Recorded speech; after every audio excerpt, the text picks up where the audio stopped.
Oh my God. Yeah. What a fucking disaster this start was. This is the worst start of I don't know how many starts. And I welcome everybody to the show. Welcome Eki Lux live streams to the show.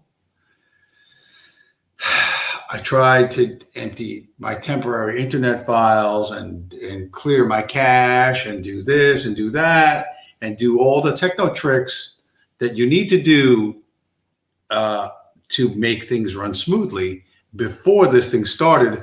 And now I'm starting like 10 minutes late. This is a horror show. This is embarrassing. And the good news is, however, everyone who paid for this live stream, I will send you back. I will send you double your money back. So if you are unhappy with this stream, I will send you double your money back what you paid for it. So not a bad deal for you guys. Welcome, everybody. Welcome to the show. This is a Monday night chill stream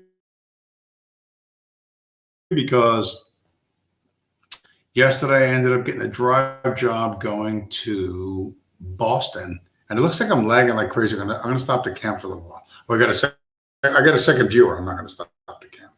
Now my ego's engaged. I got to drive to Boston, which I haven't been to Boston in a while. Hello, Karen. Hello, Mrs. Assad. Welcome to the show. I got to drive to Boston, but I had to pick up the piece at Newark at Cargo and weighed 1.5 pounds. Really put me in such bad mood. Although once they finally gave me my piece and I was on my way, there was like zero traffic. There was like almost no traffic going up to Boston and no traffic coming back. So other than the 2 hours I lost waiting in the warehouse, it was like a perfect drive. So, but I didn't get back until like 12:30ish, 12:45. And I said, that's too late. You know, it's like, it's too late to do anything. Just go to sleep. And I plan on doing a bunch of things today, which I actually got done. I got a haircut on Saturday, which I didn't expect to do, but got that cleaned up a little bit. Got a filling filled earlier in the week because one of my old metal fillings. Here's the problem with like being with oral health, or at least for me at any rate, in the last few years. Like your gums, if your gums are too high on your teeth, that's bad. They're supposed to like shrink down and show your teeth. So I had some issues, whatever. So they're like, oh, you got to do this, you got to do that, you got to floss a lot. So I was doing that, and I switched toothpaste to this xylitol toothpaste that has that xylitol stuff, that weirdo wood sugar that stops you getting cavities, but nope, the dentists don't tell you about. So I do that, I switch to that, and blah, blah, blah, blah. And I'm driving up and down the East Coast, like flossing my teeth in between meals. But as my gums get healthier and they kind of like recede down, old fillings like the metal fillings that I got as a kid, like fucking 40 years ago, 40 years ago, like the edge of them would get caught underneath the floss, and when I try to pull a floss out, it would like pull up on the filling, and that would fuck the filling. So the filling, I had a filling on the right hand side that came loose, so I'd have it refilled. Got that done. It only cost me $260. So which is not a terrible price. And I was in and out in under an hour, no pain, really no sensitivity afterwards. So that all worked out. So I got a bunch of stuff done this week that I wanted to get done. That I was like, you got to fix this. You got to, like, there's, pressing issues that we have to take care of. And Am I taking the mRNA shot? I am no. I'm not an employee of anyone. I'm a contract person. So as far as I know, only employees of companies have to go take that shot.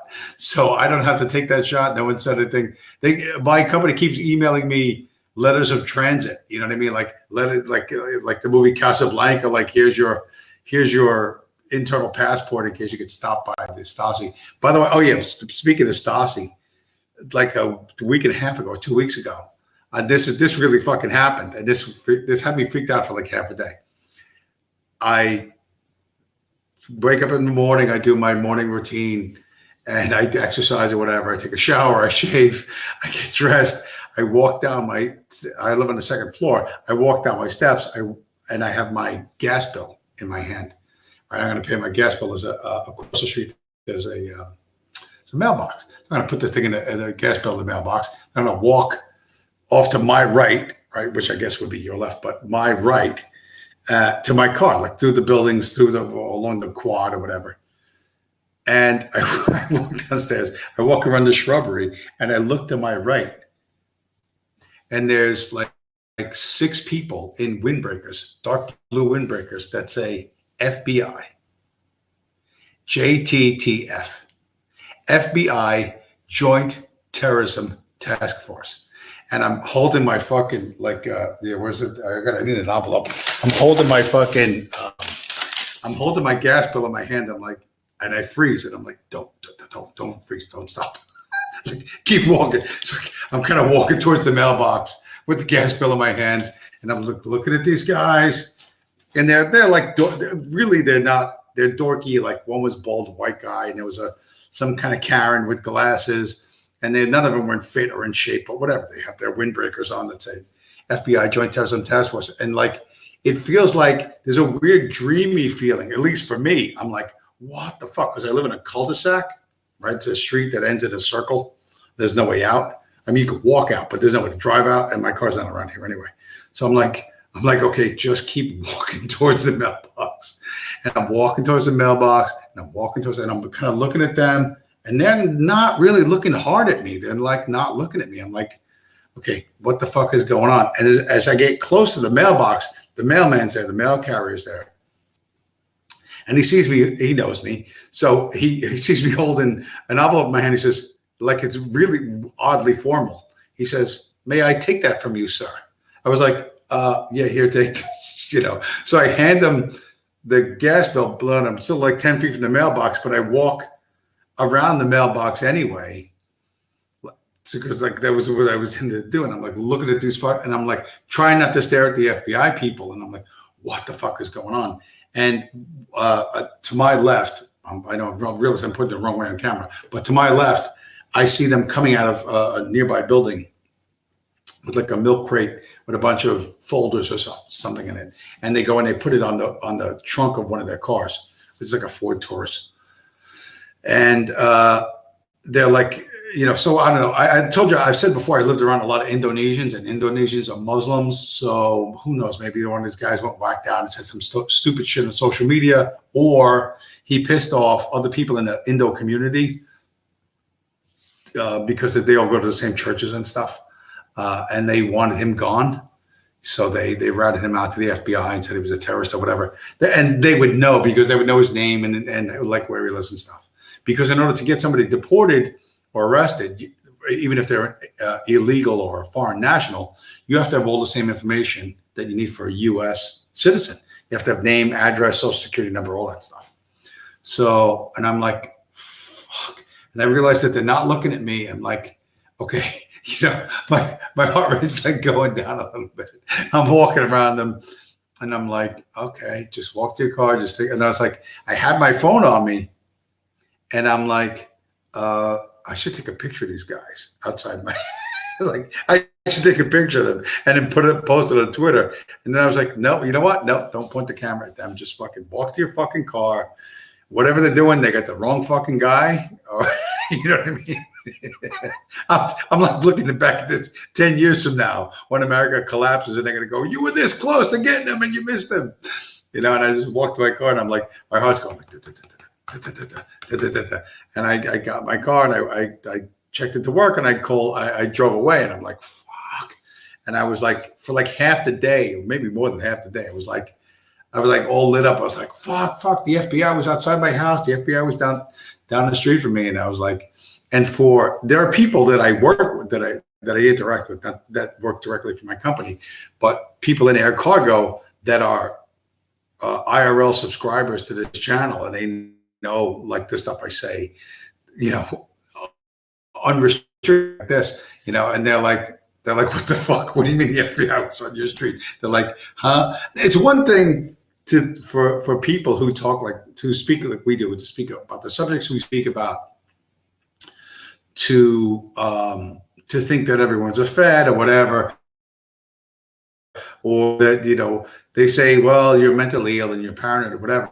But when you actually walk outside your fucking door and there's like 6 or 8 fucking FBI people with their little jackets on and their shitty fucking Dodge Caravan minivans and their fucking crappy cars at the end of your street, that fucking pops your eyes open like big time, So that happened earlier. So that was that.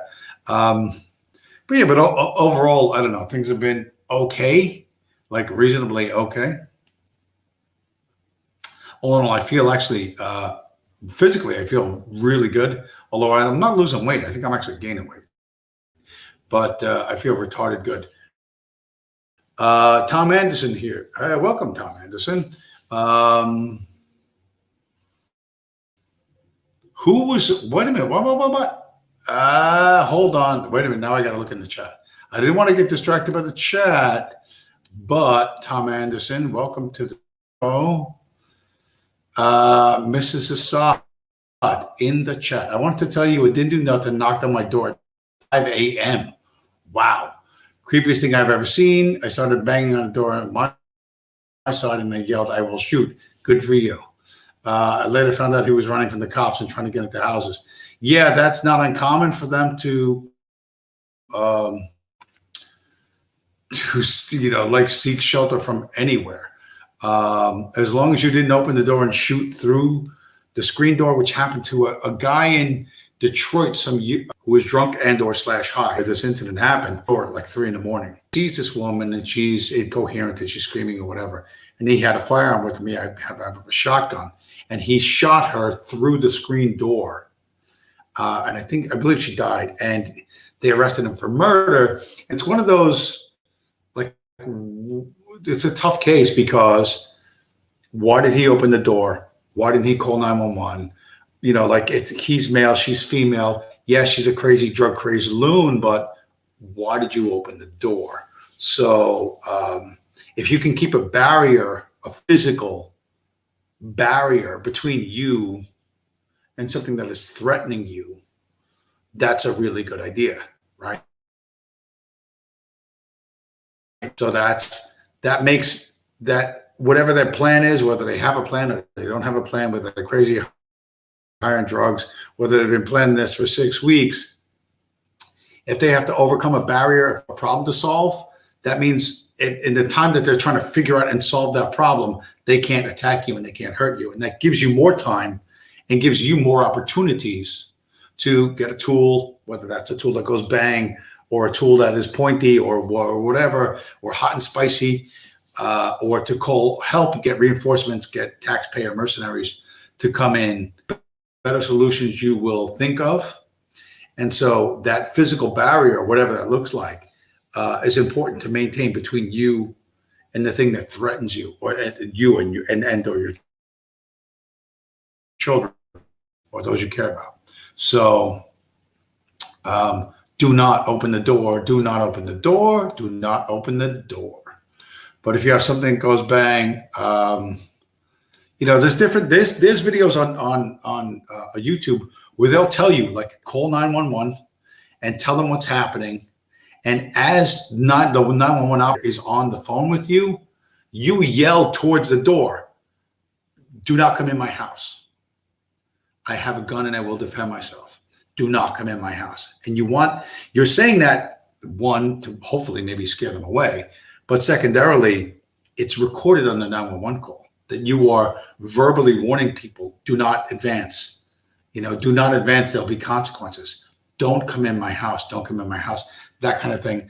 And if you practice doing that, you have to practice doing that. You can't just watch a video. As bizarre as it sounds, you hold up your phone or whatever when somebody bangs on the door and you shout that at the door.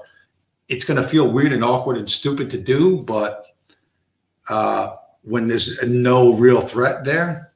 But if you practice it a few times, you're more likely to do it in the moment. And if you actually do call 911 and they have you on record before any violence occurs, before any injury occurs, that you're warning people to go away, to not advance, that helps you enormously in the legal proceedings that are coming afterwards. And you have to think beyond the next 5 minutes. You have to think what happens if the police come, what happens when the courts get involved, et cetera, et cetera, et cetera. It's very tough to do.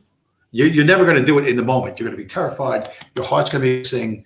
You get all kinds of problems, and you're you're panicking. So if you practice it a few times, like a fire drill beforehand, as weird and awkward as it's going to feel and it's going to sound, it will help you. And God forbid, I hope no one's ever in this situation, although apparently Mrs. Assad was very nearly in that situation or very close to it. You need to practice this in advance so that afterwards, assuming everything else goes well in the physical part, the legal part goes your way. So, here's the thing, like Tom Anderson in the chat, double Paxawala. Yeah, it does. But if you shoot the wrong person at the wrong time, the wrong way, when they find out in court, you're going to do 25 years in state prison. You don't want that. You want to make sure. It is important that you understand what the threat is, how to counter the threat physically, but also what comes afterwards. There will be police involvement afterwards. As soon as something goes bang, whether it's a little pop gun or it's a long gun or it's a shotgun or whatever, as soon as something goes bang and someone is injured or killed, the police are going to be involved. The courts are going to be involved. And you have to think beyond the immediate super tactical karate chop commando 007 James Bourne, Jason Bourne aspect of it. Yeah, you got to have all that right. I'm not saying you don't have to have that right. You have to have that right. But there's things beyond that you need to think through. You need to think through. So, and Tom Anderson lives in a castle doctrine state. Okay, I don't know who does and who doesn't, but be aware of this beforehand. Don't just think, oh, I got this thing that goes bang and it's going to fix all my problems. It's going to bring other problems. That's all I'm saying. Be thoughtful beforehand. The more you think it through, the more you practice it. And again, I pray to God that it never happens to anyone on this channel or any subscriber. But if it does, a little forethought and a little practice will save you literally a lifetime of heartache. A lifetime of heartache. So now we got a lot of viewers. By the way, somewhere down below here, I want to see if I can fire up Gmail, which was on me earlier. Let's see, because the whole point of this show now is all about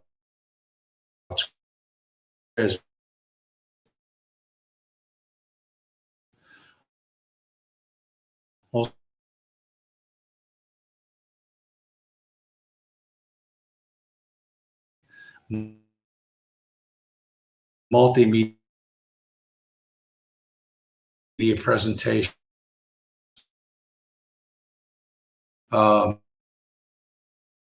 Which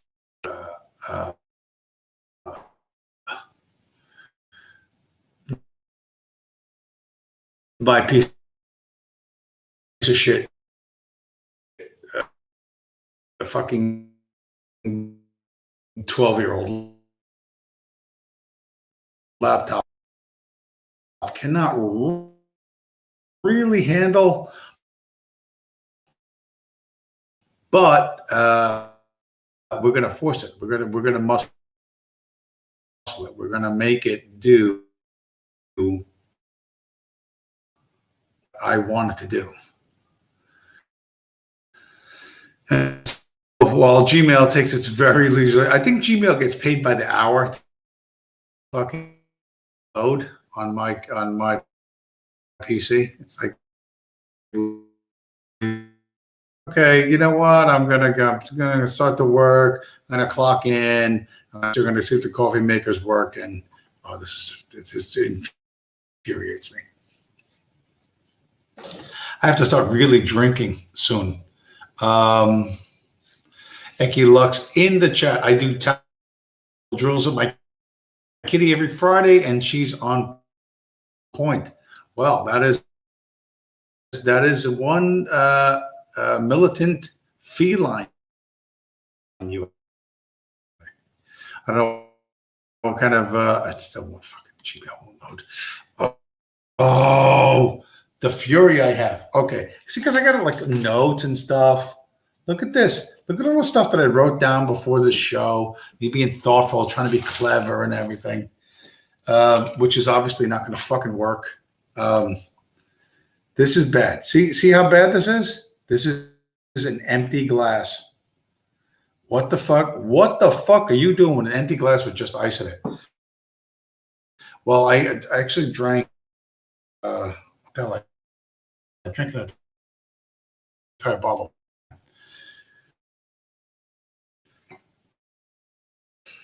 And I bought some pork shoulder and I seasoned it with sage and thyme. I'm trying to do something other than like rosemary and oregano. So I did it with I dusted it with sage and seasoned the black pepper and thyme. And I threw it in some Tupperware or like way earlier today. And a little olive oil and half lemon, and I want to see how it would come out. And it's okay. It's not terrible, but it's not really what I want. I mean, pork shoulder with oregano and rosemary with the sea salt and everything else and the lemon juice. That's really the way to go. That would be rubbed on a piece of pork, but not what I'm looking for. Not what I'm looking for. Okay, a proper fucking glass. Anyway, the floating city, because I had an intention to the end of time. I look like a screaming lunatic. Okay, the check is off. The try. By the way, pre-show, Bitcoin up to 53,800 while going. So I'm just like maximum bandwidth here. I don't know. What am I? Wait a minute. What really exist? Okay. What if I like? Oh, that's fucking retarded. The floating title of the stream. So the first time history city was coined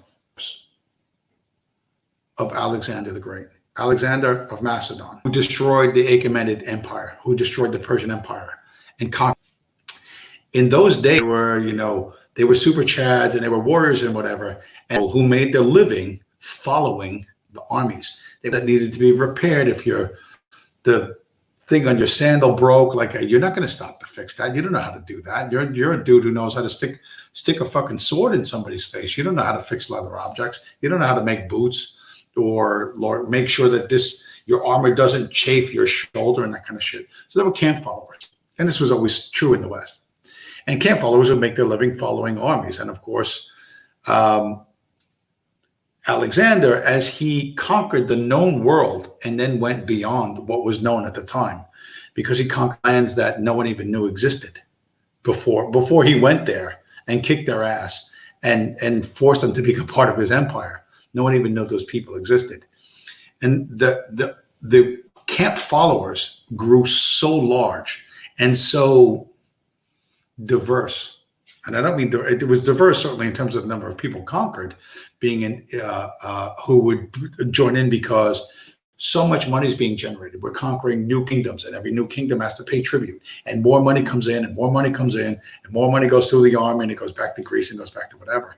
But it passed to the camp followers, and the camp followers, that camp in Alexander, put in for Alexander the Great specifically, was referred to as the floating city. And that you could find in there anything that you could find in any city, anywhere in the known world. Anything, including items as rare as bird's milk. So rare as bird's milk or the floating city, if you Google that, will lead you right to stories about Alexander. Of course, there's no such thing as bird's milk, but the idea that this was the camp followers to Alexander's army there was so much there, and there was so much money and so much being generated that that you could find anything beyond the simple, I'll take care of you, I'll solve the hoof and mouth disease that your donkey has, or I'll fucking repair whatever this or that the other thing. So my point of being this, and I had this great fucking shit that Gmail won't load. The Roman Empire was built on the bones of Alexander's empire, which was the largest empire known to man at the time, larger than the Persian Empire. And it pushed deep into India. It pushed into what they call, the Greeks call Bactria, which today we call Afghanistan, and even got it to the doorstep of China before he decided to turn around and come back home. The Roman Empire was built on the bones of that, on the outline of that. And after the time of Christianization, there was in like the 560s or the 570s AD, there's a terrible plague that went through the Roman Empire. Hey, Sue, how's it going?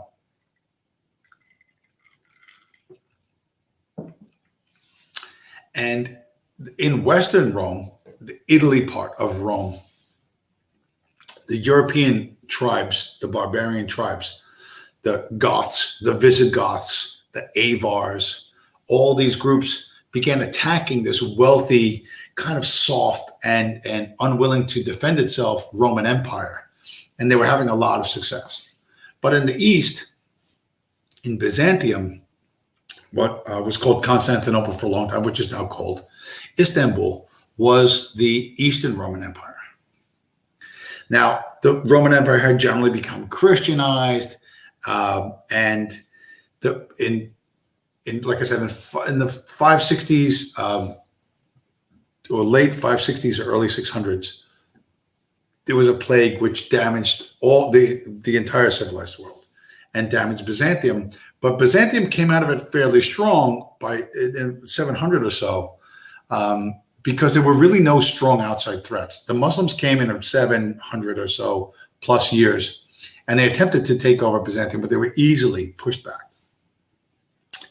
And the economy of Byzantium was really, really strong because it's around the Fertile Crescent. It's always warm. There's tons of food. Everybody needs to eat. You can grow grapes and olives and wood and everything people need and sell them. Additionally, in the Byzantine Empire, the soldiery, this was very important, the soldiers were paid in gold coins. And they used those gold coins to pay their taxes, et cetera, et cetera. And they had a very efficient system, which was largely based on the Roman system, the Roman bureaucracy, which had come centuries before. They just kept it going. And the Eastern Empire did really, really well. It was an economic powerhouse until around the year 1022. And again, I don't have the graph and I don't have the thing that shows the name. Well, let me show what's the name of the currency they had. Blah, blah, blah, blah. What was the name of the gold coin? The gold coin was called the nomisma.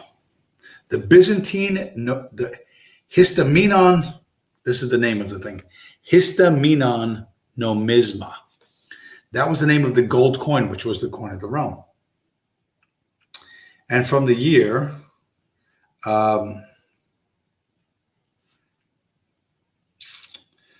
1070 onwards, the amount of gold in the gold nomisma went from 90% down to 5%. So by the year 1072, the nomisma only contained 5% gold. The rest of it was base metals. Some of you might know that in year 1099, the church split, right? There was they're called the Great Schism between the Roman Catholic Church and the Eastern Orthodox Church. So in the East, in Byzantium, the church maintained its roots. That is to say, there were the highest level you could reach in the church, the highest office you could reach was called archbishop. And the archbishops would have a council of 13 men that was called the Council of Equals. And they would get together and they would decide what the church policy was. And once they decided what it was, they would choose they would elect one man to go to the public and speak the policy. And that archbishop was known as first among equals. He was just the guy who spoke the policy. The Romans had a different idea. They wanted an additional layer of bureaucracy on top of archbishops that they wanted to call cardinals, and that the cardinals would elect one man, not just to speak the policy of the church, but to speak as the vicar of Christ on earth, as the voice of Christ on earth. That man would be called the Pope. So that was the great schism in the church in the year 1099. And that happened 2 minutes after the currency collapsed. And this is a theme that from the last number of streams, when the money goes south, big changes occur. When the money becomes worthless, enormous big changes occur. And that's what's happening right now in the United States. People have noticed, even the Biden administration, the most popular administration in the history of U.S. politics, promised you a $2,000 stimmy check. And now, oh, by the way, it's not really going to be a $2,000 check. It's really going to be a $1,400 check. And not everybody's going to get one. Most people are not going to get one or whatever. But this is the debasement of the currency in America is as bad or worse than it was in Byzantium. The fall of Byzantium opened up the door to a new empire. And that empire was a different type of floating city. And I had pictures to show this. So I had all kind of cool pictures for this. And that empire was the Empire of Venice.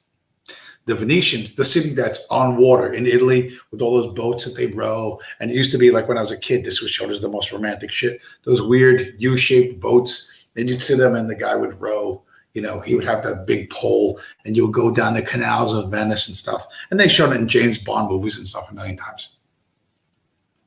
But the fall of the Byzantine currency and the inability of Byzantium to maintain its empire opened the door to Venice rising. And Venice wasn't already built. The wealth created from ships and shipping around the Mediterranean, around the eastern edge of the Mediterranean, was so enormous that even way back then, in the year 1000, they could build a city on top of a bay that still stands to this day.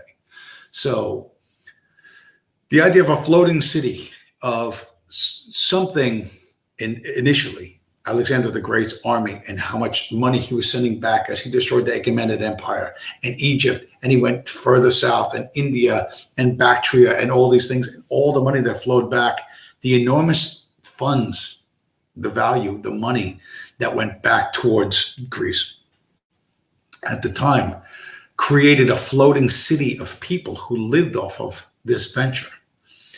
That same concept years later created the floating city of Venice, which still stands to this day. That is my point. So, Eki Lux in the chat, $1,400 will still get you a rifle and some freedom seeds. I'll tell you what, if you had taken your initial $1,200 and your initial $600 stimmy checks and you had bought Bitcoin, you would have currently $9,400. So that would buy you more than a rifle and some freedom seeds. think that one through. Eki Lux, I'm all in on Bitcoin. Good for you, Eki. Very smart move because it's going to be a hell of a year.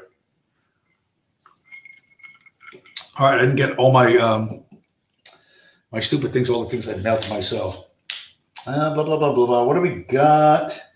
All right. So to continue on the with specificity Bitcoin, there were two major companies that bought into Bitcoin early. One was MicroStrategy, MSTR is their ticker symbol, the Michael Saylor company. And of course, the second one is the most popular one, the most widely known one, which is Tesla. Both stocks are down about 50%, 50%, since buying Bitcoin, which is really curious because Wall Street is attempting to fight back. Now, Wall Street is really actually quite weak. Without the government to back Wall Street up, Wall Street can't do very much. So Wall Street has driven down the price of MicroStrategy stock and Tesla stock from their previous highs because they're trying to short them and sell them. Why? MicroStrategy, the Michael Saylor company, which was buying Bitcoin at $11,000 or $12,000, has made $2.2 billion in 4 months. Tesla, which was buying Bitcoin in the $25,000 to $30,000 range, has made $700 million since their purchase. And in fact, Tesla, the magic electric car company, has made more profit from buying Bitcoin than they have from selling their electric cars. And if you think smart people are not noticing this, if you think financial people are not noticing this, you are naive. And they're desperately trying to massage this, to message this, to pill pull this, to gaslight you on this. So they've driven down the stock prices of those two particular companies. You want bargains? Buy Tesla. I'm not in the stock market. Buy Tesla or MicroStrategy. Those two are crazy bargains because those two companies in America are hooked into the one financial asset that will only get stronger in the next 20, 25 years while the dollar gets weaker and weaker. Okay? So also the Fed has, this is going to be great. This is the U.S. Federal Reserve has said that they're looking to hire programmers because they want to speed up their plans for the central bank digital currency, the digital dollar, which they've been hinting at for a while, but now they're desperate to try and get it done in the next 2 years. In the next 2 years, they want to have a digital dollar, okay? The ECB is further behind. And I got to tell you, the digital dollar is going to be a fucking disaster. And I'll tell you why. Because the same people, the people who think that the digital dollar can compete with Bitcoin, it cannot. The people who think that it can are the same people who believe that you can change your gender and that children should be on hormone blockers and that, you know, that they have bought into all that, whatever you want to call it, bio-Leninism or whatever. And they're going to hire brown people, Pajits. They're going to hire fucking, you know, Pajits from fucking Islamabad to do the coding for whatever the digital dollar is going to be. And the Pajits that do that are $9 an hour programmers. And $9 an hour programmers did the software for the Boeing 737 Supermax, the airplane that fell out of the sky. The Boeing 737, by the way, the original plane designed that the World Trade Center was designed to get an impact from a 737. That was the plane at the time, the hot plane at the time. The original World Trade Center was designed to be hit by 737s and remain standing. But the 737 Supermax, which is the shell of the plane and the engines, because that doesn't change much. It's the avionics, the electronics of the airplane that really makes the plane. The 737 Supermax was the only airplane that started falling out of the sky. It was an airframe that had proven itself for 5 decades as hyper reliable all around the globe under every weather conditions. But all of a sudden it started falling out of the sky when they did all this super robot shit. And it's not because the super robot shit sucks, but because the programmers were $9 an hour programmers. Well, those same people, those same $9 an hour programmers, The Federal Reserve is going to hire them to create the digital dollar. And if you think that's not going to crash uh, in a spectacular way, you don't understand how shit really works. So the digital dollar will be a mega disaster. Buy Bitcoin and hold Bitcoin. And the reason why you do this, particularly, is because they tell you not to. The oligarchs are telling you, they've done everything. Oh, it's drug dealer money, it's terrorist money, it's magic internet money, it's this, it's that, it's not backed by anything. Right now, as the time this show's going off, like I said, Bitcoin, when I checked a little while ago, was $53,800 per coin. Once Bitcoin hits 100K, which is going to be very shortly, they're going to change the messaging to get you to stop buying it. Then what they're going to tell you is Bitcoin's too expensive. Bitcoin's too expensive for you. Bitcoin is a corporate treasury reserve asset. Individuals, you're going to get such a tiny amount. Don't even bother with that. Here, buy this instead. Buy NRA coin, buy Pepsi coin, buy some fucking altcoin or shit coin. That's what they're going to tell you, and a lot of people are going to believe it. But you should do literally the opposite of what they say. When they tell you, don't buy Bitcoin, it's not worth it, it's only for corporations,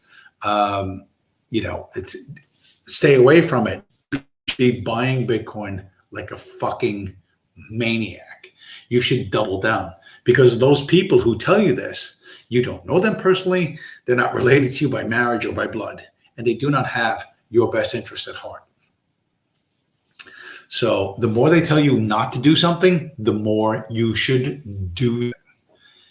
It is really like that silly meme, that Homer Simpson meme, to what they say. That is very, very much what you should do. What else do I got in I gotta look at my notes. Twitter. I was looking at Twitter. I haven't spent a lot of time on Twitter, but the only thing Twitter is good for right now is fucking Jonathan Pohl. Welcome to the show. The only thing Twitter is good for these days is Bitcoin Twitter. Political Twitter it's worse of a wasteland than fucking Gab, which I'm still on Gab, which is, I don't know, it doesn't suck as much as it used to, but it's a lot of normie cons and a lot of, utility scooter, overweight, Israel is our greatest ally, Christian people. So the crypto end of Gab is a disaster. But Twitter has the best Bitcoin accounts by far, way by far. Oh, Super Straight. Yeah, Super Straight. Super Straight was every male on the planet Earth before the year like 2012 or something like that. Like literally every guy on God's green earth, Super Straight. And this fucking Gmail will not load. Oh, I cannot hate on this. I cannot hate on you harder. Gmail, you have betrayed. You are a vile, you are a bad and application. This would be so much better with pictures. If you would just show pictures, they won't do it. They won't do it. They won't do it. So YouTube history is okay. Yeah, well, because you're doing YouTube history, Jonathan Pohl. Twitter sucks. Most political Twitter sucks. Zoo in the chat. Even hedge fund is live about not investing in BTC in Bitcoin. That's true. None of them want to miss out. They want everything. They want everything. Everything. It doesn't matter that they already have God tier wealth. It doesn't matter that they already have generational wealth. It literally doesn't matter. the fact that someone else could get ahead, and someone that maybe like me, or I don't know, whatever level of education you are, whatever, if you're sophisticated, you're unsophisticated, whatever, the idea that anyone would ever get ahead of them, this is horrible, horrific to them. They can't live with this. So, this Bitcoin thing, at the middle level, the millionaire and the multimillionaire level right now, they're scrambling so they don't look bad. But the really big shots, and a lot of people more and more people have said this, is that there are people who will not even touch Bitcoin until it reaches $500,000 per coin. That's when they'll get in. And that might seem hard to wrap your head around, but it's true. That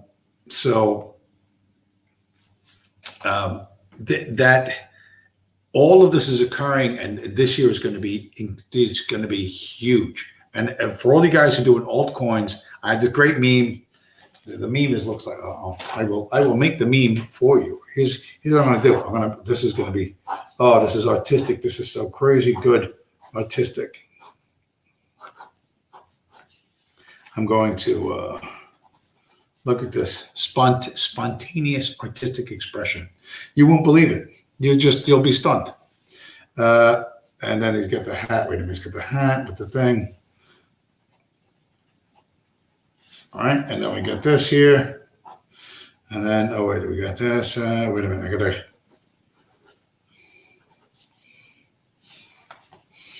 It's this, right?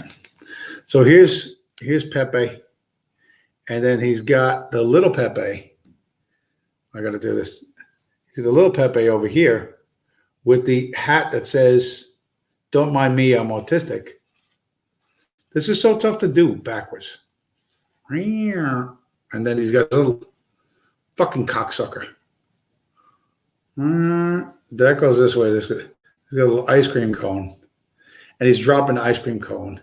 And he has a T-shirt that says, "Please be patient with me, I'm autistic." And the big one is Bitcoin, and everything else is the altcoins. That's Ethereum, that's Cardano, that's Monero, that's Litecoin, that's all the rest of them.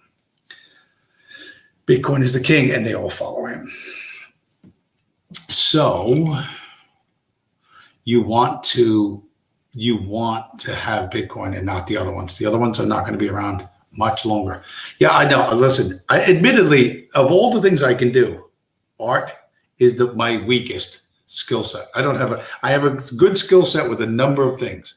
Navigation,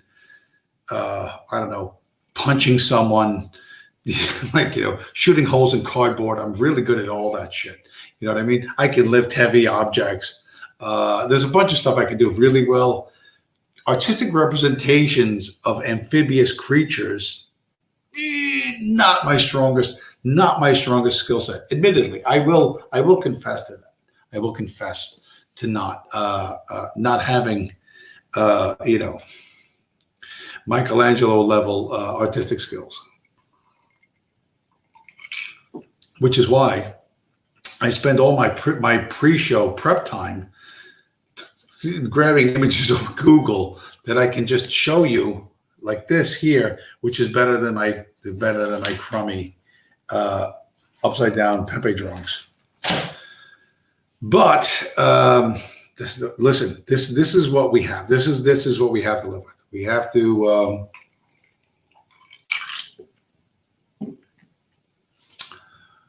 live in a world that was not designed for us. And hopefully we're driving towards a world that is much more like us. And I do actually have a Pepe meme where Pepe's walking from a dark gray background. I'll show it to you next week. Like a factory on fire and this barbed wire and a broken television behind him. And he's walking on this golden road towards a bright sunny day. And there's butterflies and there's what are those snails and shit. And on a tree stump is an open box that looks like a big pizza box to me, but I'm Mediterranean. It might look something else like this. And there's a Bitcoin in there, and he's happy and he's smiling and he's walking along. And that's what the future looks like. The point of me mentioning the collapse of Byzantium, the split of the church, the rise of Venice, which I guess was so legendary that Shakespeare was still writing about it years, like in the 1500s, right? The echoes of which lasted for quite some time.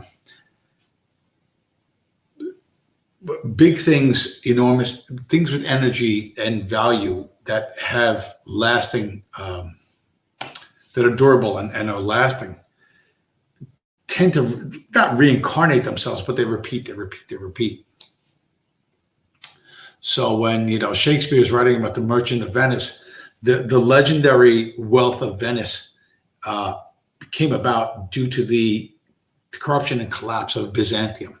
And why? Because people didn't believe in the Council of Archbishops? No, that's not why. Did they stop believing in Jesus? No, that's not why. They all believed in Jesus back then. Well, what was the reason that Byzantium, which had every natural advantage weather-wise, agriculture, everybody needs to eat. Well, I don't care who you are. You can eat fine foods, you can eat crude foods, you can eat a lot or a little or whatever, but everyone needs to eat or you die. So Byzantium had all of that in its favor, and yet it fell. Why did it fall? Why? Even without the presence of external enemies. And the answer is they debased their currency to the point where nobody wanted to do business with them, or nobody wanted to maintain their empire. And America is heading towards that because the small hats control our currency, and they're running this thing into the ground. And you can think it's a deliberate attempted genocide, or you can think it's schizophrenic incompetence, or you can think whatever you want to think. And I don't even care. I'm completely beyond all of that, because sitting there, like you're in school with your little school book and having the right answer for the teacher, you're at a level way above where I am. Okay, I have to live in the real world, and I don't have time for academic exercises, and I don't have time for intellectual pretensions, and I won't suffer them anymore. So if you think finding the right answer is critical, that's not it. Events will overtake you. Events really, as they overtook the rich and the intellectual in Byzantium and Venice and previous other places. The idle will, the people who confuse an accident of birth, right? You were born to an upper middle class family. You were born to a family with access to opportunities. You confuse that with accomplishment. It's not. Don't confuse an accident of birth with accomplishment. That's not the same thing. Accomplishment comes after struggle. Accomplishment comes after competition, comes after difficulty, comes after hard work. Accomplishment, you aren't born with accomplishment. So these people who do this, who conflate the fact that I was born upper middle class and look at me, I went to XYZ University and I have this expensive certificate from this expensive school. That means I'm smarter than you. No, it doesn't. It means you were born into a better family. So, and God bless you. God, I'm not, you were born into the family you were born into, into the circumstances you were born into. But don't conflate an accident of birth with some sort of with accomplishment, because it's not. It really, really, really is not. So, yes. Yeah, the future is an autistic frog seeking a magic pizza box full of Bitcoin, as long as that's what he's looking for. The commies took all his opium gambling and brought them on him. What? Who are we talking about? The communist took his brothel money. That is an outrage. Mao, my Mao has a section on his great uncle Shanghai in the late 20s. I would read about Shanghai in the 20s. I'm very interested in that. Ordering his minions in the Green Gang to kill commies. Shanghai in the 20s was like nothing else.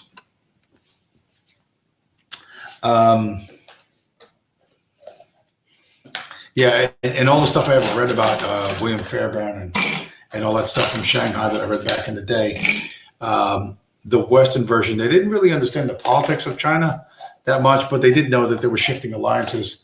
Sometimes the commies were on their side, sometimes the commies were against them. There was the puppet government of Taiwan, what they call the Chinese, Japanese puppet government. A lot of stuff going on in Shanghai in the 20s, and a lot of money to be made. One of the things, this is a bit of a tangent, but when the U.S. and British Marines, which were sent to Shanghai to shore up the economic interest, and everybody was there back in Shanghai. Book I would absolutely recommend on Shanghai to give you a sense of what was going on is a book called Shanghai Policeman by E.W. Peterson. It was published in 1936. Shanghai Policeman by E.W. Peters or Peterson. And also the world's first SWAT team, W.E. Fairbairn, and the Shanghai Municipal Police. Those two books I read, but the Shanghai was so crazy. The international community of Shanghai was just generating huge money and needed to be protected by both British and U.S. Marines. And so that they battling the thing is, Shanghai as a settlement grew up out of nothing, right? You know, the Chinese were there was nothing there, and then the white people came and they started doing their economic miracle stuff, and the rickshaw pullers, right? You know, the little cart like with the wheels, and you have the guy just pulling you like this, right? And you like a human powered taxi. The rickshaw pullers were starving all the time. You know what I mean? They were making no money. But when the U.S. and British Marines arrived, they had no idea what the fuck money meant back then. You know what I mean? And they would get they didn't want to walk across town, so they would get a rickshaw. You know, and the rickshaw pullers would charge them like 100 times the going rate. So if it was like 5 cents to go across town, the fucking rickshaw pullers would charge them $5. And the U.S. Marines, to sit in a chair and to have some Chinese guy pull you 4 miles across the city, hey, for $5, that wasn't that bad. You know what I mean? You and your buddy split. It was $2.50 each. They were getting paid extra duty pay for being overseas and stuff. And then they realized how badly they were getting ripped off. And then it was a beef, and they had to have the government come and knock the price down back to whatever it was. So you could say, well, Chinese rickshaw pullers were crooks because they're ripping off Marines. Well, you know what I mean? I don't think you ever pulled anybody in a fucking rickshaw across the fucking city, you know, for a nickel. People act in an opportunistic fashion. That's what all human beings do everywhere at all times, at different levels, some in a sophisticated fashion, some in a simple fashion. And you need to understand that. You need to understand that, and that transcends skin color and culture and everything else. When people perceive that there is a reward for behaving in a certain way, and that the chances of them being punished for behaving that way is small, they will behave in that way. And that is at the bottom level, at the middle level, at the upper level. Okay, at the upper level, they basically do whatever they want because there was almost never any consequences for them, you know. And we are living in a time like that right now. The people that run America and run the world, because the Federal Reserve and the European Central Bank and the Bank of Japan they're all on the same page.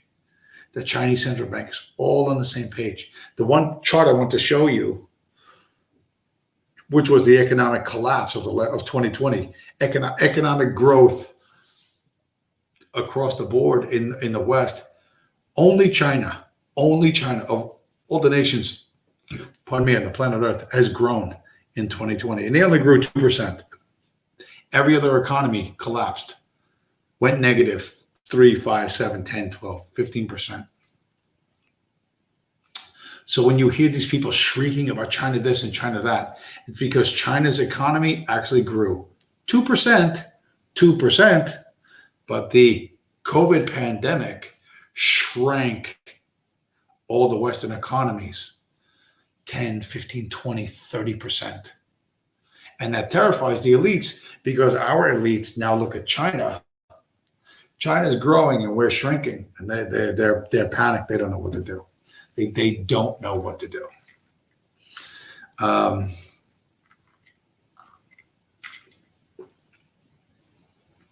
At all. Dr. Mengele, aren't you one of what's his name? OV's friends? Well, welcome to the show anyway. Putin, aka Putin, and Kissinger and Bibi are all mates. Nah, you're completely fucking. That's the dumbest fucking retard take there is.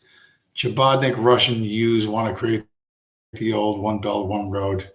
Eurasia is their dream. Yeah, money, it motivates human beings, Dr. Mengele. Welcome to fucking having two brain cells. You know, maybe one of your two brain cells might rub together and you could have an actual thought. That human beings do things for rewards is fucking news to you. But a lot of things I'm sure are news to you. I'll let you sit in the chat for a little while, but don't. You know what I mean? Mind your P's and Q's. Mind your P's and Q's because where's the band hammer? I don't know where the fuck the band hammer is. The band hammer's over. It's over there on the other side of the room. But the band hammer is never far away. Band hammer, never far away. So that's where we are. Right now, the Wall Street is desperate, which is fast acting, is trying to counter Bitcoin. How? By short selling MicroStrategy and Tesla because they both bought Bitcoin and both did really well in the last couple of months.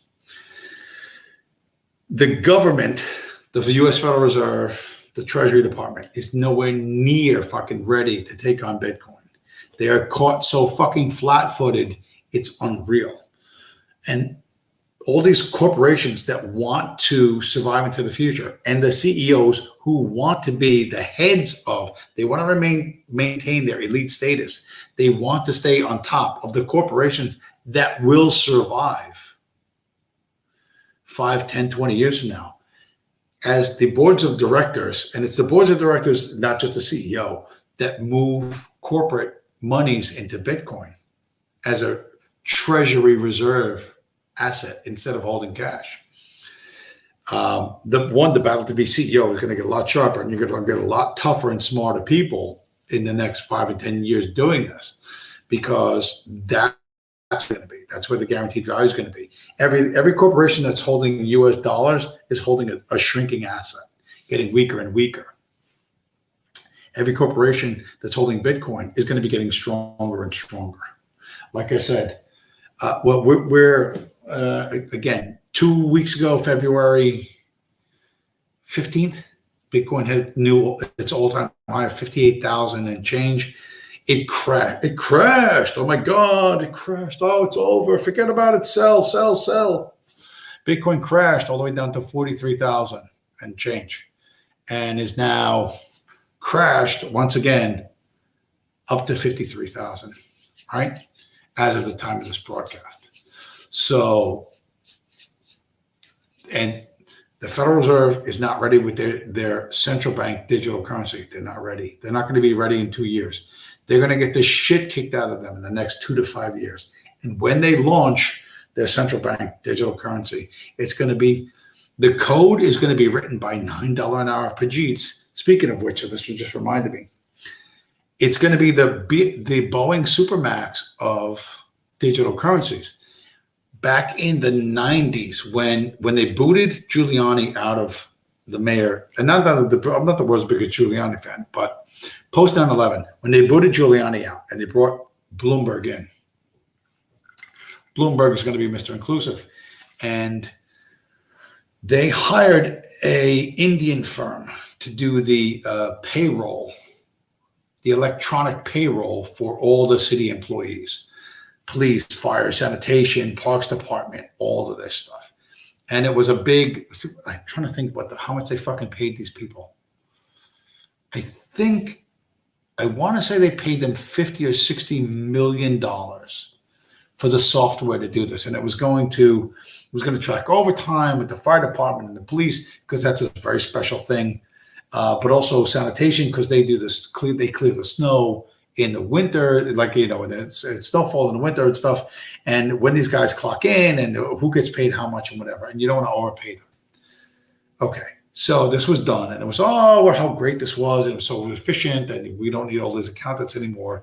And then we have the software running, and it's brilliant and it's wonderful, and no need to worry because New York is under Bloomberg, the genius who's worth $53 billion and the smartest man on God's green earth, even though he's this fucking tall and he's a degenerate fucking Jew. New York is running like better than it's ever been run before.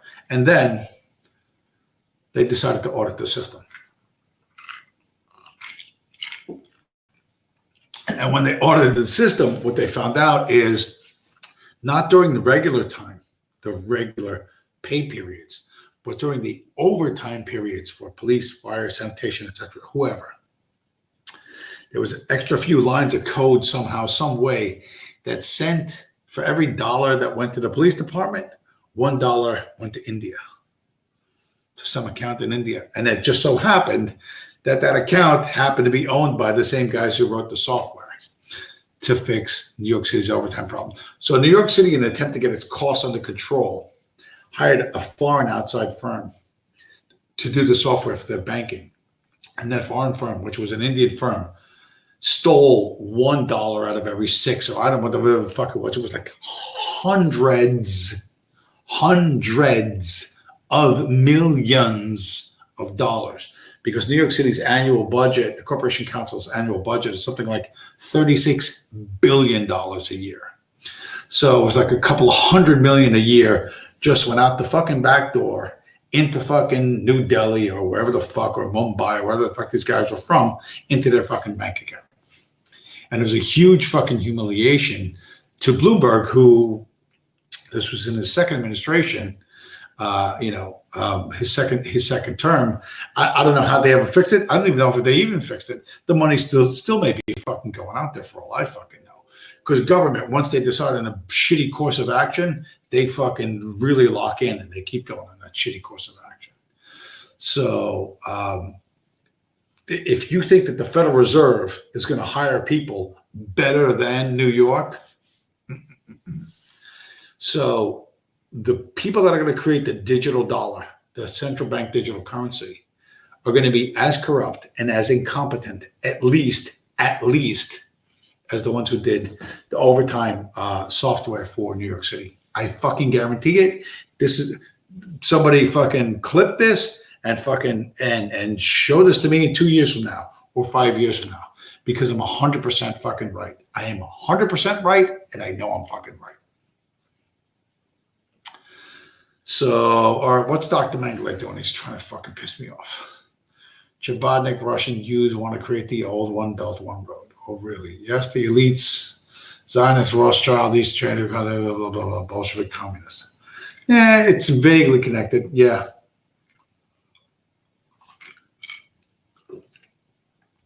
But you're completely off track here, Mengele, because I'm talking about how Pajit's Indians are ripping off the biggest city in America.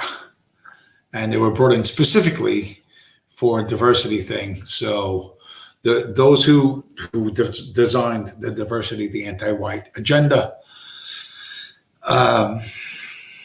end up with egg on their faces and, having to explain why they fucked up.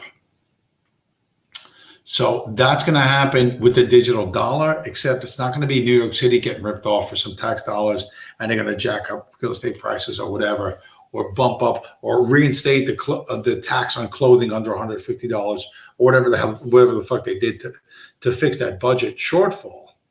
And now the budget shortfall post-COVID is going to be fucking mind-blowing.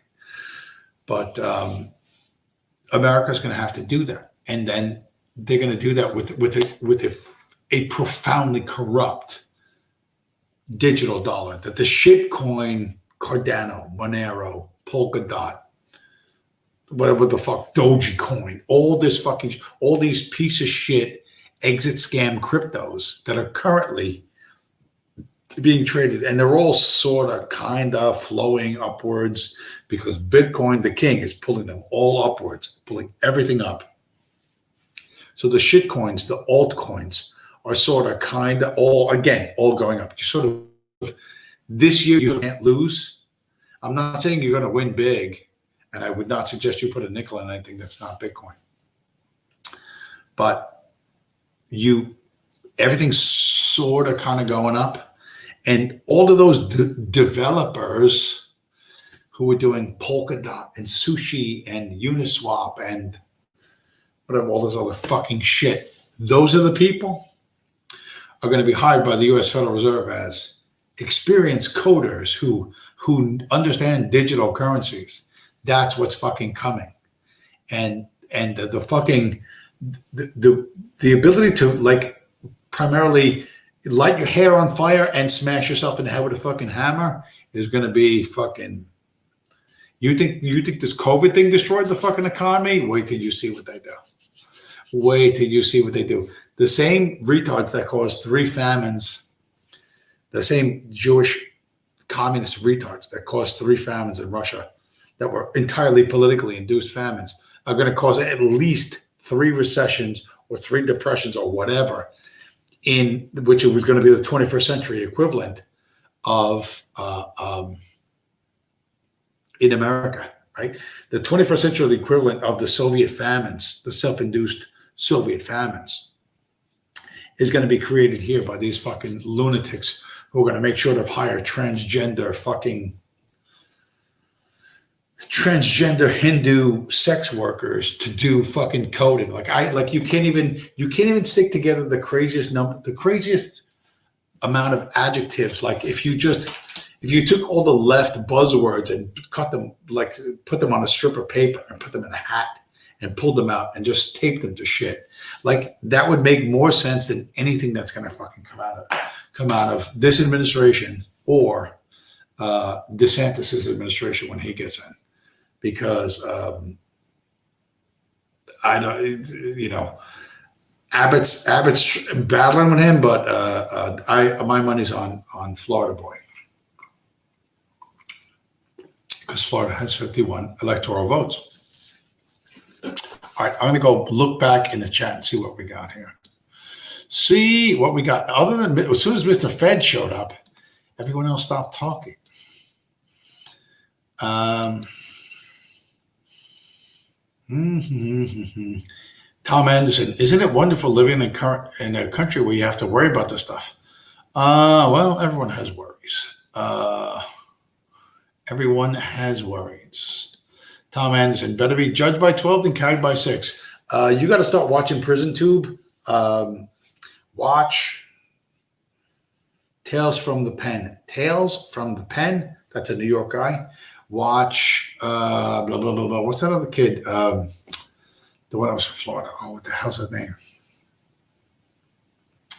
You can watch Lockdown 23-1. There's a bunch of Prison Tube channels, but particularly watch Tales from the Pen. He's a New York guy, and he does a thing where you've never fucking seen anything like it.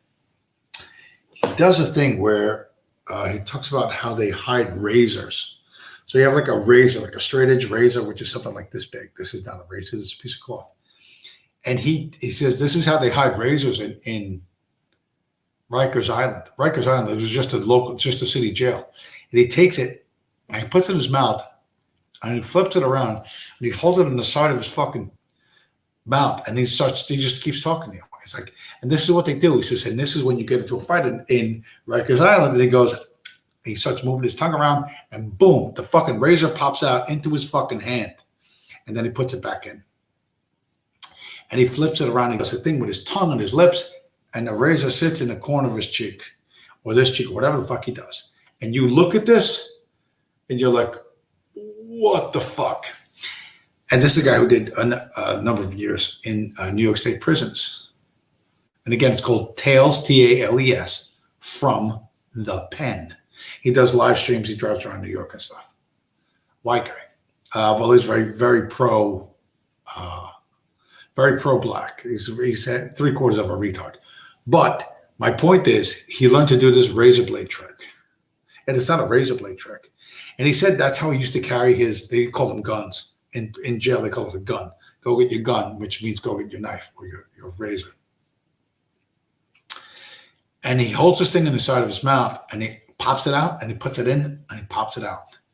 Like flicking his tongue around and doing this shit. And you're like, what the fuck? He said, I stopped carrying razors like this because I saw a Puerto Rican guy get punched in the face with the razor, and the razor went down his throat before he could spit it out and use it as a weapon. I said, the guy had to go to the infirmary. And he said, so what I did instead, this is the prison you're going to. I said this before. You guys you think you're going to fucking the gulag? You're like, oh yes, we'll be going to the gulag archipelago. Well, hello, fellow dissidents. Let's go to the gulag archipelago. We'll be sitting and chatting in a drafty room. Oh, it's so drafty. I'll be sitting there with Alexander Solzhenitsyn and Václav Havel. Perhaps the president of Hungary will show up. What the fuck's his name? I forget. What the fuck's the guy from Hungary's name? I forget his name. You think you're going to be sitting around having long, involved theoretical conversations with fucking Solzhenitsyn and Václav Havel? You think you're going to be there with fucking the president of Hungary talking about what the fuck's the president of Hungary's name? How could I forget his name? Orban, Viktor Orban. You think you're going to be sitting with Orban and Havel and Solzhenitsyn having a refined, tell us about the nature of freedom and about the nature of authoritarianism. Yes, it's drafty in here. Oh, it's terrible in the here in the gulag. You're going to be in prison with a group of Negroes named Pooh Shiesty. And they're going to have razor blades in their mouth. And they're going to spit out a razor blade, and they're going to cut your fucking face open. And they're going to extort you, and they're going to beat you, and they're going to fucking rape you. There's going to be nothing political about it.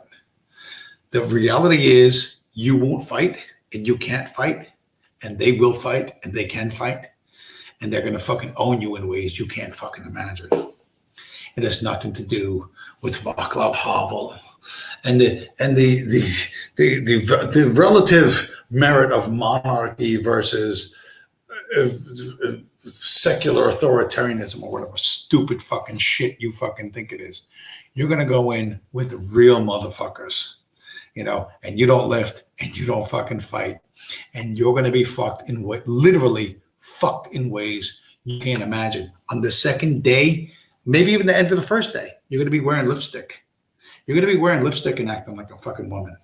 They're going to transgender you this fucking fast. The first day you get inside. Okay? So stop thinking you're going to a gulag. You're not going to a gulag. You're going to a regular state prison. You go into a regular state prison, and they're going to say you're a domestic terrorist. And people are going to look at you and go, really? You're a terrorist? What's up with that? And they're going to get in your face in ways that you can't fucking imagine. Watch Tales from the Pen. Dr. Mengele, let's see. Whatever happened to Walrus? I scared Walrus the Libertarian because he acts like a jerk. And I yelled at him, and I don't think he's been around. I think he probably lurks, but I don't think he shows up because he says stupid shit. He's like, buy land. He's like, don't buy crypto, buy land. Buy land where? Where are you going to buy land? Wherever you buy land, it needs to be accessible by road. Like, I'm going to live in the woods with all the chickens and cows and pigs you need, and you're going to be able to slaughter them all yourself. You're going to feed them and really? No. Well, I'm going to have a farm. Okay. Someone needs to come into that farm and get the stuff that you farmed, that you've grown, whether it's plant calories or animal calories, right? Chickens, pigs, cows, sheep, goats, whatever, or corn, tomatoes, green beans, potatoes, whatever, right? It's vegetable calories or it's animal calories you have to grow, And there's a lot of skill sets involved. There's a lot of chemicals and a lot of stuff that you don't have in your back fucking pocket to do that. And machinery and equipment that's needed. And again, the skill set that's fucking needed. And you have to be able to trade that, to exchange that for other shit you need. Your fucking stupid fantasy about living on a farm with your AR-15 and growing all your own fucking food like it's a cow. It doesn't come out of steaks and hamburgers. You don't just pick up the flap and pull out fucking ribeyes, you know what I mean? Or New York strips. That's not the way it works. You don't know what the fuck you're talking about. So buy land was a great fucking idea in 1971. In 1971, when Nixon took us off the gold standard and the World Economic Forum, amazingly, the World Economic Forum, you might find this a shock, was founded in 1971 at the same time. Ooh, surprise, huh? Buy land was a good idea 50 fucking years ago. 50 years ago. It's not a good idea today. It's not a good idea today. The amount of capital you fucking need to buy fucking land is so fucking ridiculous. It's not even funny.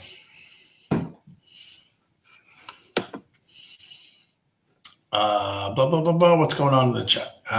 Equilux, all in on Dogecoin. You see that girl that sang the Dogecoin song? She's very cute. We're going to send Dogecoin to the moon. Eki buy waifu coin. Yeah, Tom Anderson, you should consider that as well. Tom Anderson going to hodl some waifu coin. Equilux. I heard mRNA will likely cause an autoimmune response. Who even knows? It's probably not. It's probably like salt water. Zoo, what are you doing? What do you lose? Hey, Zoo, how's that BTC? Very good. Very good. Only getting better. Glad to see the chat is getting pretty cozy. I'm like way behind on the chat. Christ, I'm so far behind. The little Pepe is usually an Apu. That's true. But there are surprising people who know Pepe who don't know how crazy right-wing Pepe is. I met a girl she's like a 19-year-old clerk at a convenience store who's like a big Pepe fan. I showed a picture of Pepe on my phone. She was like, "Oh, you're like such a cool old boomer." And I'm like, "Buy Bitcoin, honey, buy Bitcoin." I don't think I convinced her yet, but I don't want her to be. I'd like her to get married and have children in a normal fashion, not have to. I don't want her to open an OnlyFans. She's a cute kid. She's not that cute, but she's a cute kid from Massachusetts. So it's an interesting thing. We're looking again at Jonathan Poll's post in the chat that Chairman Mao's opium and gambling revenues were reduced by whom? Who cut his money? The communists. So the gangster element, both in Soviet communism with Stalin, who was a bank robber, and Mao, who was an opium trader and a gambler. Because the Chinese, there's three things that Chinese love, and that is gambling, prostitution, and restaurants. And I heard this directly from a Chinese guy. Because I know he's a Chinese doctor who lived like 2 blocks from here. Not 2 miles from here, not 2 blocks from here. I think he was gay. He was one of the early AIDS researchers. And he ended up hiring like this weird Chinese slave dude to like cook for him and so whatever. And he worked at, he was a doctor at NYU. Was it NYU Hospital? And he was whatever. He was old. He was a smart guy and a funny guy, and I could talk crazy shit to him. And he was like, "Stop smoking! It's fucking you up." And blah, blah. And he was right, but he wouldn't stop and take it. He wasn't stopping getting bad meat in a can. So, who had a worse lifestyle, right? 10 years later, I'm fucking still alive. He's probably dead as a doornail. But the criminal element, the gangster element, or one might argue that those who are going to make big changes, whether it's Stalin or Mao, I'm not applying a moral filter or a moral lens to what I'm talking about, but those who made big changes in government and society, Stalin and Mao, both started out as criminal elements, right? Stalin was a bank robber. Mao was an opium peddler. So it's those who are seeking to subvert the current system that, or the ones who will be, or who are potentially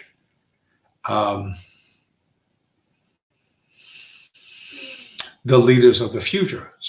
So if you look at those who are currently seeking to subvert the system now, is it Elon Musk? Is it Michael Saylor? Is it someone else? Right? If you're shifting your US dollars into Bitcoin, if you are abandoning the world's reserve currency for this magic internet money or digital whatever you think it is, does that make you a criminal? Because Michael Saylor, the guy Nouriel Roubini, I don't know if Nouriel Roubini wrote the Black Swan book. He's like supposedly some super genius fucking mathematician. Oh, no, fuck, he's some fucking asshole.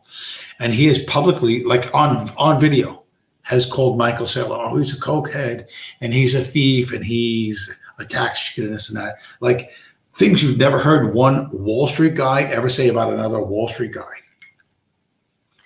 And it's very interesting, right? Because the personal habits of these people never comes up, not on CNBC or anywhere else. But for Michael Saylor, the first guy to make a big move into Bitcoin, all of a sudden, I mean, it's beyond a vague sort of intimation that the character might not be sterling. It's like he's a fucking cokehead. He blah blah blah. He filed a false IRS report in 2002 or some shit like that. And I want to ask Nouriel Roubini, have you fucking been to New York City, motherfucker? Icky Luck, this is a religious war and money is just another weapon. Wrong. It's a money war and religion is just another weapon.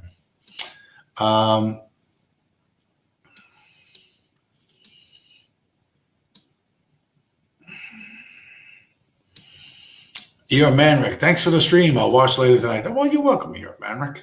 The alt I'm most in is Algo. I don't know what that is.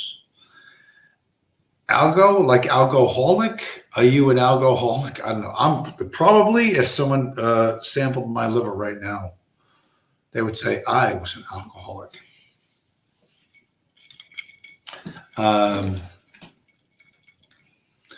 But at the end of the day, I've been all around this and all around this. And why are you doing what you're doing? Nobody wakes up in the morning. I don't give a shit what you say. Like, you don't wake up in the morning and think you're going to work your balls off for the greater glory of what? Monarchy, authoritarianism, the church. What do you think you're doing? Like, what do you think you're doing? Right? The people who can do that are a tiny fraction of the people at the very top who have no everyday worries, they don't have to fight for food or fucking employment or to keep the lights on or any of that. You know what I mean? Their children aren't getting beat up at school, right? They don't have to walk through dark alleyways. Those are not the fucking people that those are the people. The higher you are up in the economic spectrum, the more you can afford what they call luxury beliefs.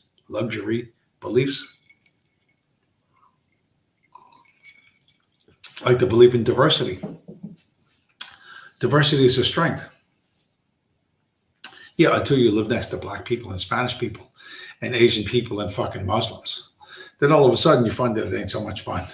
It's not the strength you think it was. You know what I mean? When you're this close to it, it ain't so much fun. And then, but if you're like me, if you're in the mix of all these groups of people, you see that everything that everyone says is bullshit. Okay. and that the truth is oftentimes not said, but understood by everyone or understood by most.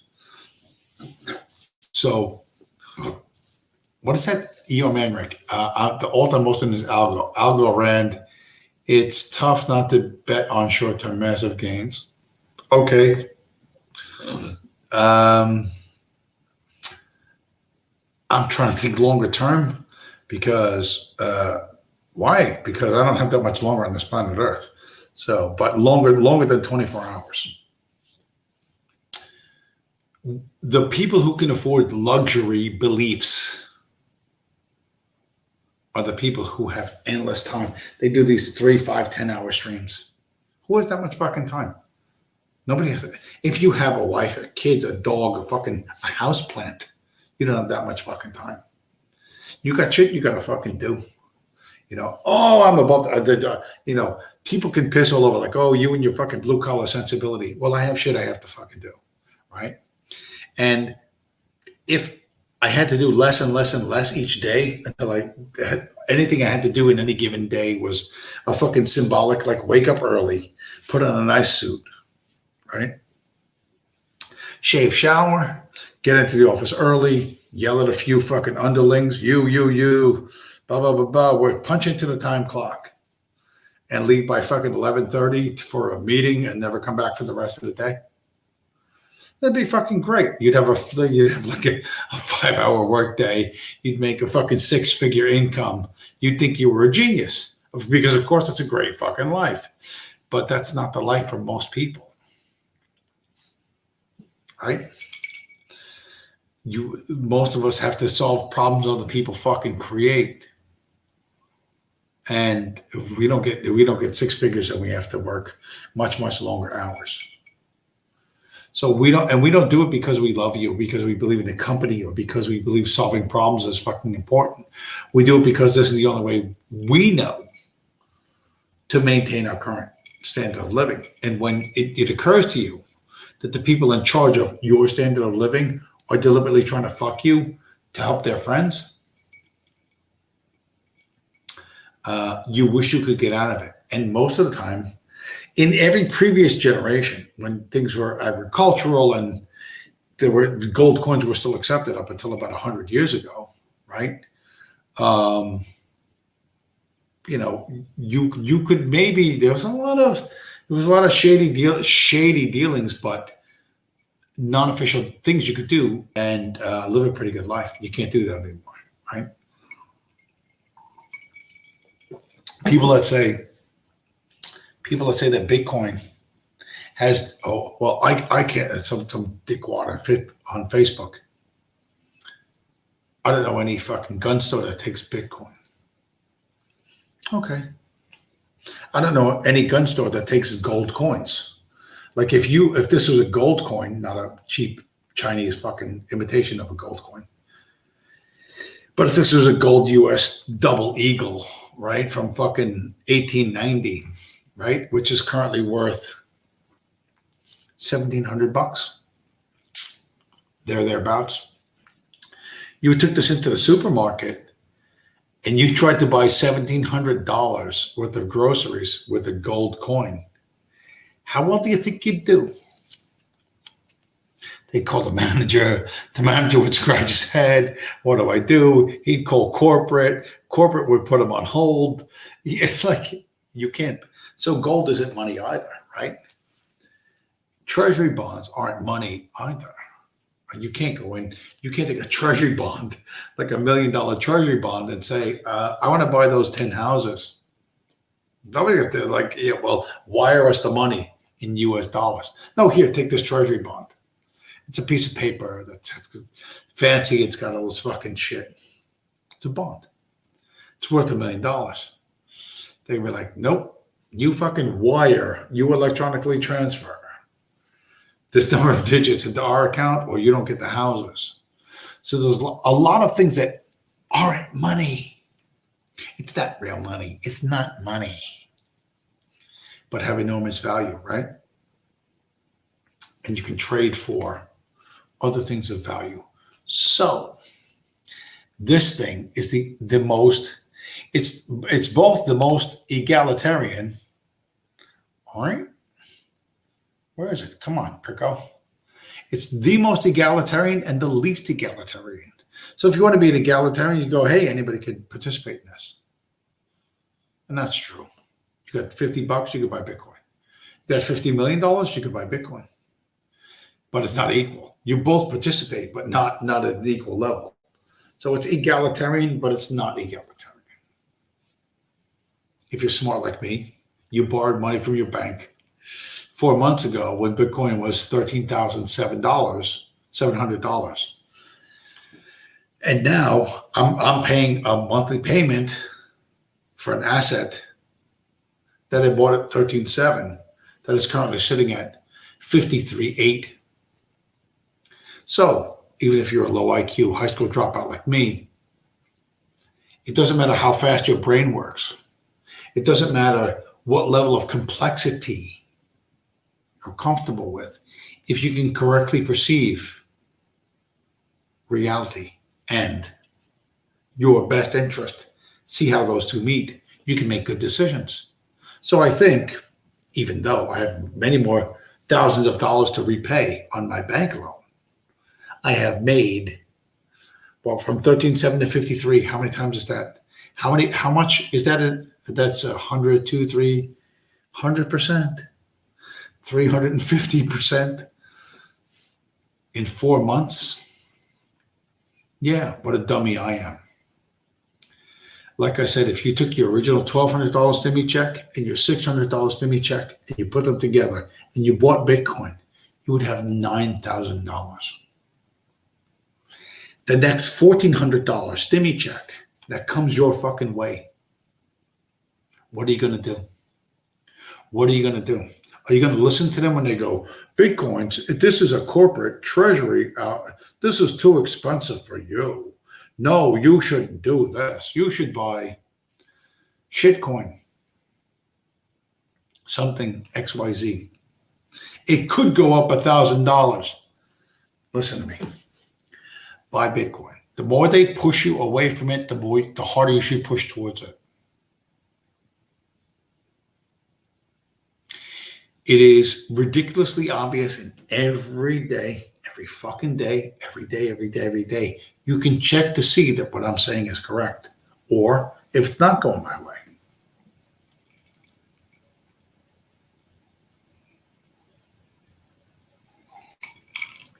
Central bankers do not have your best interest at heart. You have to be an active participant in your own rescue. Jesus ain't coming to save you. Charles Martel, whatever, Louis XIV, Adolf Hitler, they're not coming to save you. Nobody's coming to save you. You have to save yourself.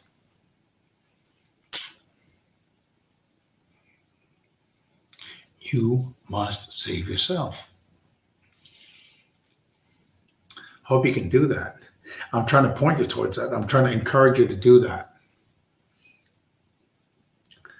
You may feel a victim of history. You may feel a victim of a lot of things. But within that narrow little confines of your freedom, and some people's freedom is great and some is narrow. But whatever the limits are, you have some choices. And I'm suggesting you make the choices that leave you tomorrow, next month, next week, next year, stronger, freer, more capable. That's what I'm suggesting to you. You have that power. You have that right fucking now. And the more they tell you, don't do this, the more you should do this. How much more clear can I make it? I don't think I can make it any more clear. They're going to present to you, don't buy Bitcoin, buy this. Don't do this. This is greater. This is better. Don't. No. One thing. One and only one.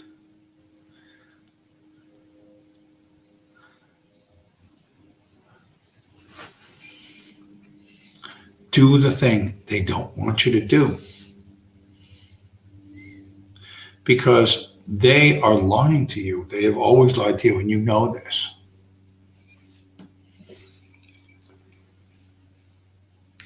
A lot of bad things are going to come, and you're going to need to.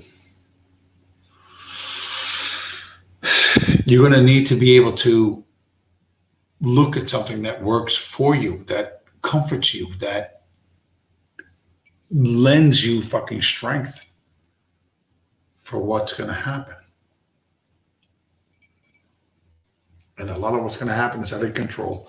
A lot of what's going to happen, they're going to tell you is important, but it's not important in the long run.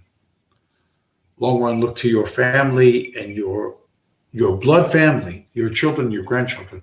What's best for them?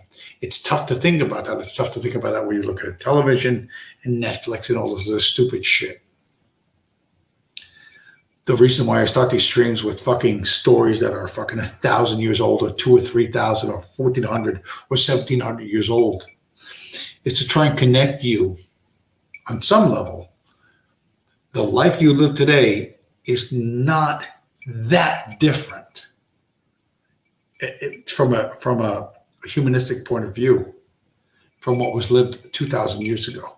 The wisdom from then still applies to today. And so I'd like to remind you of that. You don't get reminded of that often enough. I'm not saying anything new. I'm not saying anything original. There's probably not one fucking original word ever come out of my mouth in the time I've been on this earth. However, to remind you of what is valuable and true back then, 1,000 years ago, 500 years ago, 100 years ago, today, 100 years from now.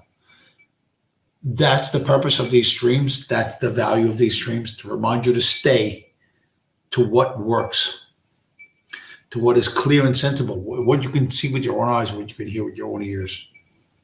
Not the beliefs that have been put in your head by people who do not love you. They're not your family. They're not your friends. They're not your in-laws. Their values, their goals are different from yours and competitive with yours. So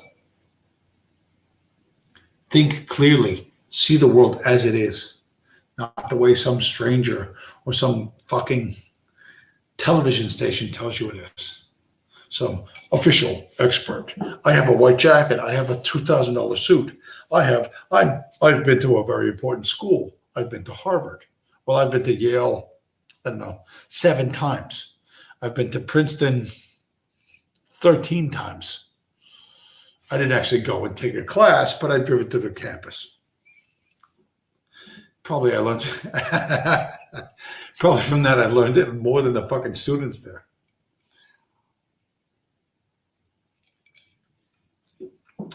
But seriously, the people that you feel, these strangers that you allow to influence you, do not have your best interest at heart. Please think of your best interest first. Calmly. Shut off the TV, shut off the radio, shut off everything. Think what's best for now and for my future, my family's future, etc., etc. Try to think that way. It'll help you a lot. You say, well, I don't have a family. I'm an orphan. I fucking dropped down from a fucking tree. Okay. All right. Well, that happens.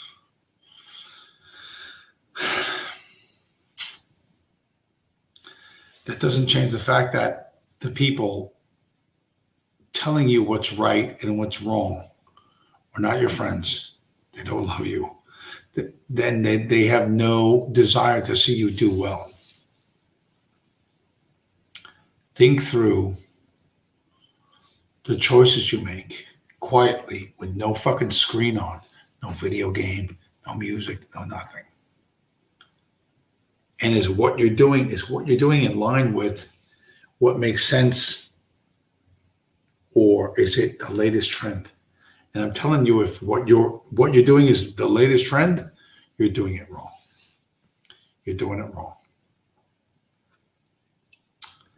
Anyway, look at this. 1 hour, 47. Jesus fucking Christ. Pardon me.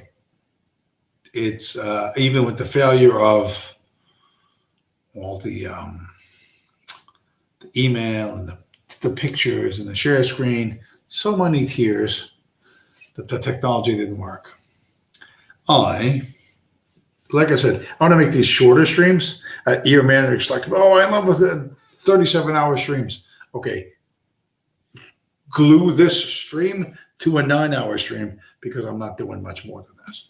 I want to try and keep it compact and then keep people focused. Keep people focused on the core concepts, the core ideas. Reinforce your best instincts, and remind you that what is superfluous anyways. Dr. Mengele seems to have left the chat. Like, when did he leave? He left like an hour ago. Must have clocked out down at NSA headquarters. Fuck you, dickhead. Anyway, I will say goodnight to all of you guys. Thank you so much for showing up. Oh yeah, by the way, I should have said this 2 hours ago. Smash up the like before you leave. Hit the like button. Smash the like button. And if you like these drunken fucking 3 hour and 48-minute